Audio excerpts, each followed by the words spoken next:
Welcome back, America. I'm Hugh Hewitt. Jake Sherman, 40 minutes ago, texted out, tweeted, actually, posted on X. A House Republican just exited the party meeting about reconciliation and texted me this. We're cooked. Speaker, let this get out of control. Well, I don't take anonymous quotes. I talk to the people who are running the show, like House Majority Leader Steve Scalise. Leader Scalise, welcome back to the Hugh Hewitt Show. Hugh, it's great to be back with you. Tell me, how went that meeting, and is it dire like Jake Sherman said? Of course not. Look, the media has counted this bill out for dead at least 10 times. They don't want us to pass President Trump's number one priority, this one big, beautiful bill, but we're going to do it anyway. And look, we had a great meeting. A lot of our members had questions. There were some who said, I don't like that we didn't go far enough here, that we went too far there. That's usually what happens when you have a bill this big. I mean, we're doing 11 committees have a piece of this. We're doing tax reform, making sure nobody in America gets a tax increase, no tax on tips, the other priorities President Trump had, energy production, border security.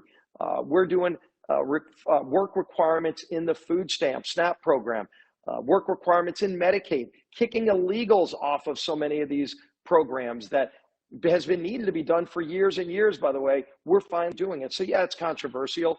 And there's some members that don't want to do that, but we're going to get it done because failure is not an option, you.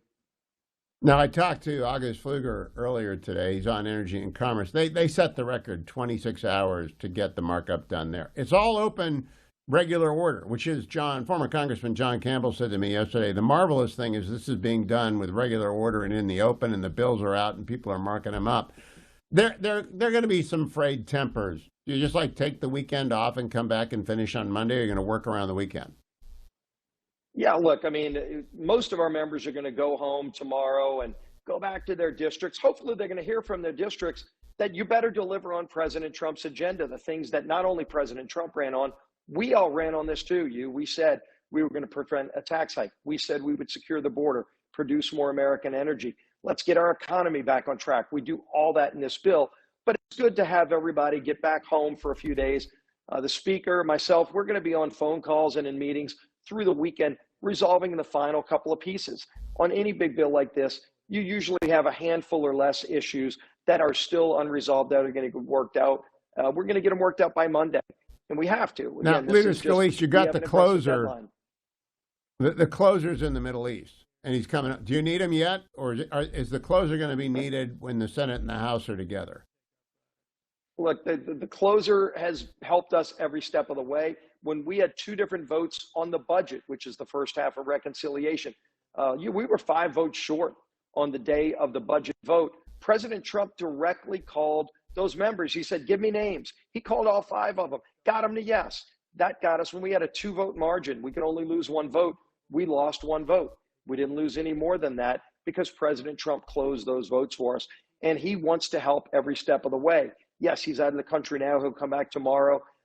You don't want to be the guy that kills President Trump's bill, his signature achievement. And so we're going to get this done. We're going to keep working through the weekend, come back Monday, bring it through the Rules Committee Monday and Tuesday, bring it on the floor Wednesday, and then let the Senate start working on it. Now, you're a great leader, so you won't tell me any names, but the reporting is there are 2 problems. One are our budget hawks and one are our salt caucus. What do the budget hawks want that they haven't got yet? Yeah, and I was in a meeting a little while ago for over an hour and a half with both groups at the same time. Oh. And, what the SALT folks want is more relief on SALT than what was in the Ways and Means Committee markup. We're talking about that. But what the fiscal hawks, and put me in that group, by the way, we'd like to see more done on Medicaid. This program is mushroomed and ballooned to where it almost doubles in cost every 6 years. That's not sustainable, And so we're putting work requirements in place, which is really good. But look, there's another thing we want to fix. Is it fair that right now somebody who's able-bodied and healthy and making over the poverty level is getting 90% Medicaid reimbursement and a disabled person's only getting 65%? Why is that disparity there? That's not fair when this program was created for the truly needy, disabled, pregnant moms. Why don't we make the program work better for those who are needy, but try to scale it back for those folks who can go get a job? And I think most Americans support that. and we make the integrity of the program work better for the people who deserve it. Leader, my audience is tired of me telling them this, but for 17 years I was on a commission in California that did a lot of Medicaid work. You know, it's terrible insurance. Poor people aren't really helped by it. The whole Right. system needs an overhaul.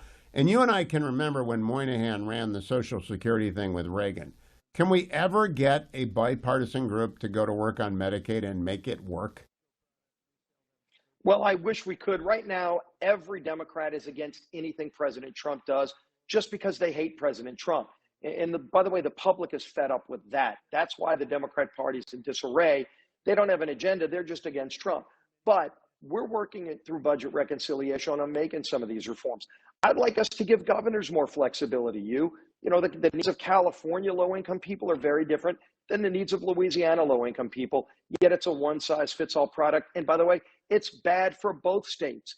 Why don't we give more flexibility? Why don't we address that 90% reimbursement for the expansion population? When Obamacare expanded and then COVID comes along, Biden expanded it even more. They took people out of private insurance, which we should want more people to be in private insurance.